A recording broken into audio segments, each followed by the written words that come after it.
In Parshas Vayikra, we learn about the korban chatas, an unintentional sin. A person transgressed, he has to bring an offering, a sin offering. But one may ask, a person is living somewhere very far away from any Yiddens. He doesn't know that there's a Ribono Shel Olam. He doesn't know that there's Shabbos in the world. He doesn't know that there's 39 melachos that one is not allowed to do on Shabbos. He too has to bring a sin offering. Yes, it was unintentional, but he didn't even know that there is a Kodesh Baruch Hu in the world. Why does he have to bring a korban? Perhaps we can understand this better based on a story. There was a man that was fired from his job after working for years in the same place. He was fired. He comes home and he's so upset, so frustrated, so disappointed that he barely is able to fall asleep. In the morning he gets up, he goes outside to pick up the newspaper that waits for him every day. Maybe the terrible news he'll read about in the newspaper today will make him forget the terrible news, the old news from yesterday. As he picks up the paper, $200 bills fall from the newspaper. So this is very strange, but he picks it up and he figures this is some kind of advertisement for something. These are not real. But he examines them. He looks at them really well, and they look real. He looks at the paper, tries to find some kind of a clue what this is.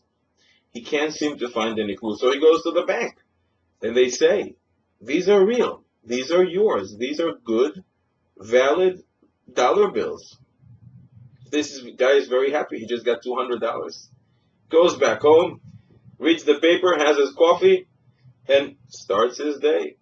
This continued every single day. After 3 months, this guy stopped even looking for a new job. He doesn't need one. He is getting paid every single day just to pick up the paper and have his breakfast, reading the news. So this guy was very happy. This continued on, and in fact, one day, his neighbor who gets the same paper, by mistake, took his paper and gave him his neighbor's paper. So this guy went to the neighbor and said, no, I insist, I want my paper. The neighbor thought he lost his mind. What's the difference? It's the same newspaper. This guy insisted, no, I want my paper. And he got it. He went back home, opened up, page 6, as always, $200 bills are waiting for him there.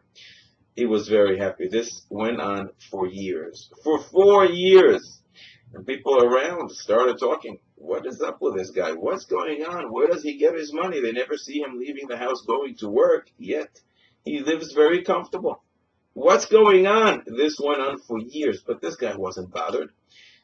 After all, he gets up, he picks up the paper, and there's some dollars there, and he doesn't have to work.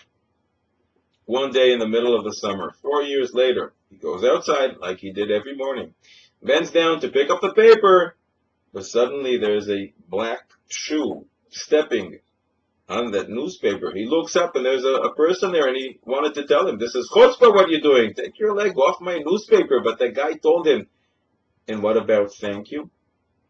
So this guy says, who are you? What are you talking about? And the guy says, you know, it's been 4 years that I give you money every single day in the newspaper. Not once did you think about saying thank you? Is that the way to behave? Well, the guy says, I don't know you. I never knew who it was. But you never thought of checking who I am? You never even once thought of getting up a little earlier than you normally do to see who puts the money in the newspaper? Is that right? HaKadosh Baruch Hu gives us every single day our neshama back. We get up in the morning refreshed. We have strength, energy to do whatever it is that we want to do. We went to sleep so tired, and we get up refreshed. HaKadosh Baruch Hu restored our neshama, recharged our bodies. We can go about, do our daily activities. There's so much food out there and drinks. We have the power to create things, and we do. We go to work. We earn money. We go on vacation, we travel, we do so many things. Look what HaKadosh Hu created for you and me. Look around. It's all there for you. HaKadosh Baruch Hu does this every single day. Created this for you and sustains us so many years. And not even once you thought about saying, thank you, HaKadosh Baruch Hu. So yes, perhaps that person didn't know about HaKadosh Baruch Hu, about Shabbos, about 39 Melachos, or other unintentional sins that by transgressing them one is obligated to bring an offering, a sin offering, Korban Chatas. But why didn't you check?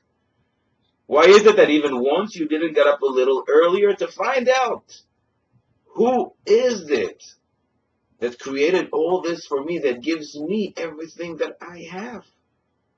Why do I get this? Who is responsible for this? Not even once did you think about finding out. Yes, you do have to bring a sin offering because you were supposed to find out. Being grateful when you have something means to find out who it is that you have to call and say thank you.